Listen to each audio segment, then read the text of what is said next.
Hello আম্মু, নতুন কাজের মেয়েটা না আমার সাথে ভালোভাবে কথাই বলছে না। বলবে মা, প্রথম দিন তো, তাই হয়তো তোমার সাথে আজকে একটু এমন করছে। মনে হয় না বলবে, কারণ সে তো সারাদিন টিকটক নিয়েই ব্যস্ত। হোয়াট? নূপুর টিকটক করে? হ্যাঁ মা। আচ্ছা যাই হোক, তুমি কিন্তু তাড়াতাড়ি বাসায় এসো। শুধু ডিমবাজি কেন? ফ্রেঞ্চ ফ্রাই নাই? এই মাইয়া, আমার আর দুইটা চারটা না। তুমি আমার সাথে এভাবে কথা বলছো কেন? এই তারি, তোমাকে বাসায় কাম করে দেখা তোমার হুকুমের গোলাম না, সুতরাং আমার সাথে কথা সাবধানে বলবা। তুমি আমাকে ভয় দেখাচ্ছ? খাবো না তোমার ডিমবাজি। তোমার পায়ে তেল দেওয়ার সময় আমার নাই। আমার জানে মান কল দিছে। হ্যালো, কেমন আছো?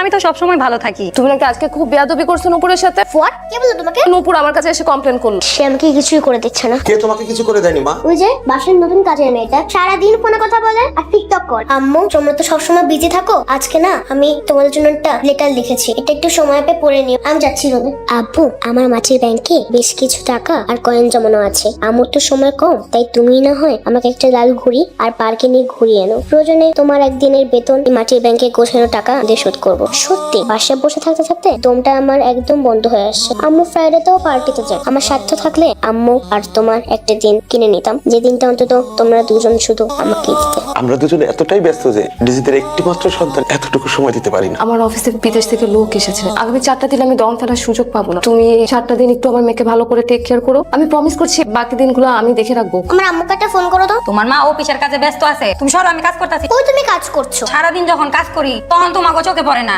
আমি একটা কিছু করতে নিলে তোমাকে গা ধরলে জায়গা। তুমি যাও তো যাও, তুমি গিয়ে টিভি দেখো আর নাইলে ছবি আঁকো। আমার না একা একা থাকতে একটু ভালো লাগছে না, চলো না। এই বেডি, এই আমার অর্ডার করার সাহস কই পাস? একটা সর মাইরা রাত সব ফালাই দিবি। বেয়াদব কোথাকার, যা করছি জানতে। আব্বু আম্মু আসলে তোমার এই ব্যবহারের কথা আমি সব বলে দেব। সবাই যে সবার মতো মহাব্যস্ত। আজ আমার জন্মদিন, আব্বু আম্মু কেউই আমাকে একটু সময় দিতে পারছে না। মামুনি, তোমার কি হইছে? মামুনি কথা বলে না কেন? অ্যাম্বুলেন্স ডাকো, আমার মেয়েকে ডাক্তারের কাছে নিয়ে গেলাম। একটা অ্যাম্বুলেন্স ডাকো। তোর জন্য আজকে আমার মেয়ের অবস্থা। মারে, আজ না তোর জন্মদিন, আমরা না বাইরে যাবো, আমরা না ঘুরতে যাবো। বাবা, তুমি ঘুমায় পড়ছো? তুমি ঘুমাও মা, আমি তোমার জন্য আইসক্রিম নিয়েছি। এখানে কি হচ্ছে? চলো তো যে দেখি। এই মেয়েটাকে বুকে নিয়ে চোরের মতন পালাচ্ছেন কেন? কি হলো? কথা বলেন না কেন? স্যার বেটাটা মানুষ উপচারকারী। সেন্ট্রি, গাইতো ডাটাকে। আপনারা আমার হাজবেন্ড নিয়ে যান না, ও এখন মেন্টালি শক। মানে? কিছুক্ষণ আগে আমার মেয়ে ছাদ থেকে পড়ে মারা গেছে।